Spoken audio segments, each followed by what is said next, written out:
안녕하세요. 여기는 제주공항입니다. 미니벨로 자전거를 접어서 케이스에 넣고 일본의 여기 시고쿠라는 곳에 가고 있습니다. 오사카에서 가까운 곳에 있는 섬으로 지금은 대교 같은 곳으로 연결이 돼 있어서 다른 여러 교통수단으로 섬에 들어갈 수도 있지만 저는 오사카에서 와카야마항으로 가서 거기에서 페리를 타고 시고쿠 안에 있는 도쿠시마라는 곳으로 가려고 합니다.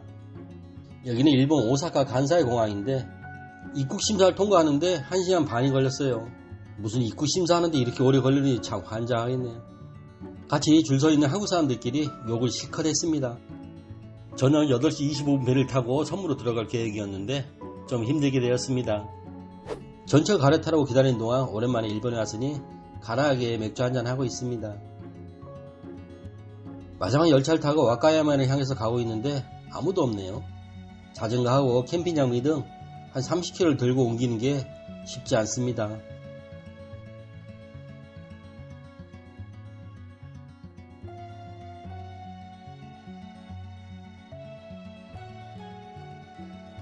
배를 2시간 정도 타고 섬에 들어가는데 이 배가 생각보다 아주 큽니다. 이번엔 시고쿠 순례를 떠나게 된 계기가 제가 일본 알치 대학 4학년 때 88개 절에 순례 코스라는 곳이 있다는 것을 알고 이런 식으로 머리를 밀고 도전한 적이 있었는데 그때 17번까지 밖에 못 갔었습니다.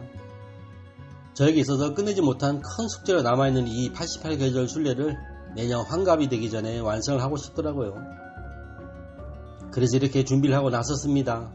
생각보다 많이 힘들 거라는 예상을 합니다. 그때 아침에 일어나서 제가 머리를 직접 밀고 이른 시간에 배를 탔던 기억이 나네요. 오늘은 밤 10시 35분 배를 탔습니다. 배에서 내리기 전에 자전거를 조립을 했습니다. 자전거를 케이스에 넣지 않으면 따로 비용을 내야 되더라고요. 무겁지만은 그래서 그냥 접어진 상태로 들고 배에 탔습니다. 밤 12시 한참 넘어서 도쿠시마 항에 도착을 했는데 이 시간에 이 근처에는 숙소가 전혀 없네요. 그래서 한참 달려서 화장실하고 편의점이 있는 곳에 자리를 잡고 텐트를 쳤습니다.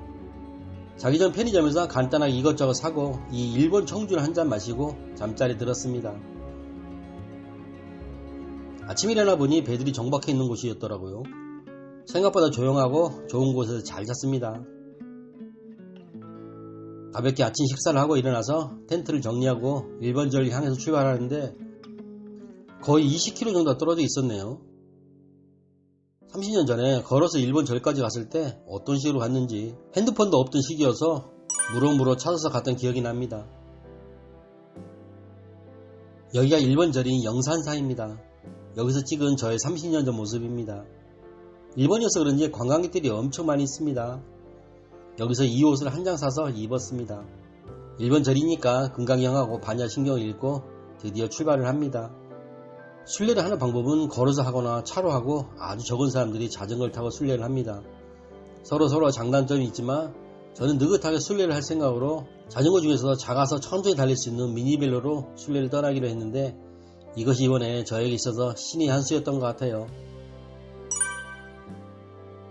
아주 가깝게 있는 2번절인 극락사에 왔습니다.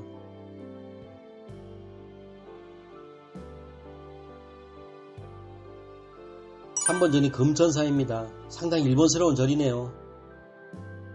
모든 절들은 물론 일본어 발음이 있지만 편의상 한국 발음으로 하겠습니다.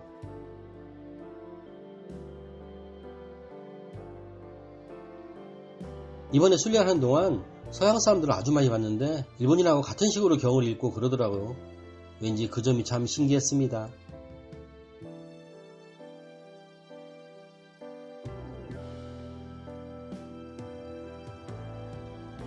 정말 많은 순례객들이 이런 식으로 걷거나 등에 10kg를 짊어지고 걷고 있습니다.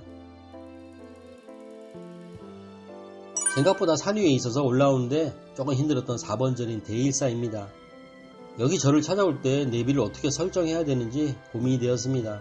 자전거가 전용 내비가 없어서 걸어서 아니면 차로 설정을 해야 되는데 걸어서로 설정하면 가끔 완전 비포장으로 안내를 하길래 앞으로 설정할 때 주의를 해야겠더라고요.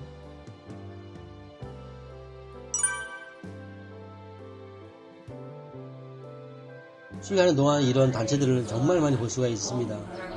다같이 소리를 맞춰가며 반야신경을 읽고 있네요.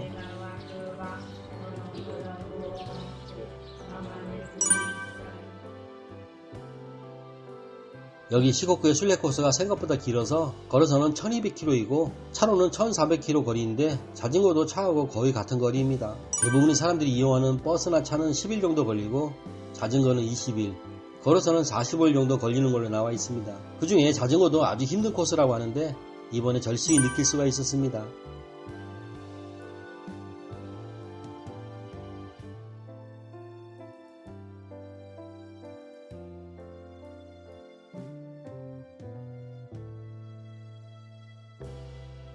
순례하는 사람들이 대부분 이런 식으로 옷을 입고 지팡이엔 종을 달아 소리를 들으면서 걷는 사람도 많이 있습니다. 지구 사람들은 옷은 저렇게 입었지만 짐이 없는 걸로 봐서 차로 이동을 하는 것 같아요. 비율로 보면 90% 이상이 버스나 자신의 차로 순례를 한다고 합니다.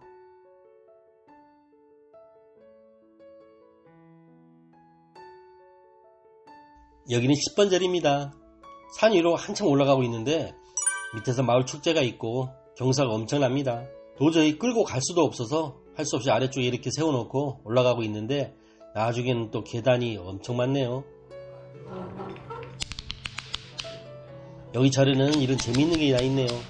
저는 처음 봤는데 나중에 보니 다른 절에도 몇 군데 있더라고요. 아래에 세워둔 자전거가 무사히 잘 있었습니다. 오늘 경험으로 도저히 끌고 갈 수 없을 때는 이렇게 자전거를 세워놓고 낑낑거리며 걸어가는 경우도 아주 많았습니다.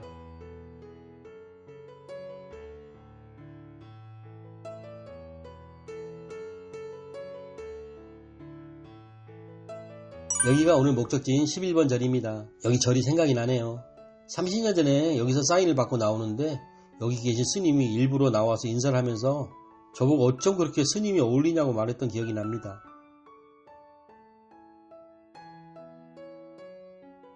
12번 절은 걸어서 간다면 이 산길로 해서 12km 이상은 걸어야 한다네요.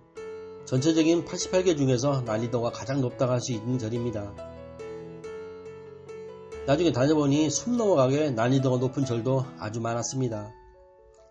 이미 시간이 많이 늦어서 이 시간 이동하는 것은 위험하므로 숙소를 잡고 잔 후 내일 아침 도전을 해야겠어요.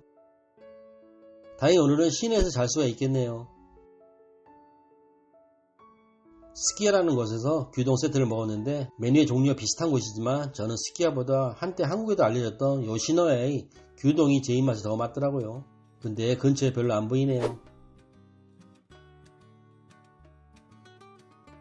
시내에 들어와서 방을 예약을 했는데 방이 깔끔합니다. 좋았던 것이 근처에 큰 마트가 있어서 저녁 식사를 해결할 수가 있었습니다. 오늘 이렇게 11번 절까지 들린 거 보면 오늘이 대체적으로 아주 쉬운 날인 것 같습니다. 어쩔 때는 너무 산속에 있어 길이 험해 하루에 한 곳밖에 못 간 날도 있었으니까요. 내일부터 빡세다고 하니 오늘은 마음 비우고 한잔하고 일찍 쉬어야겠어요. 오늘 영상은 여기까지입니다. 시청 감사합니다.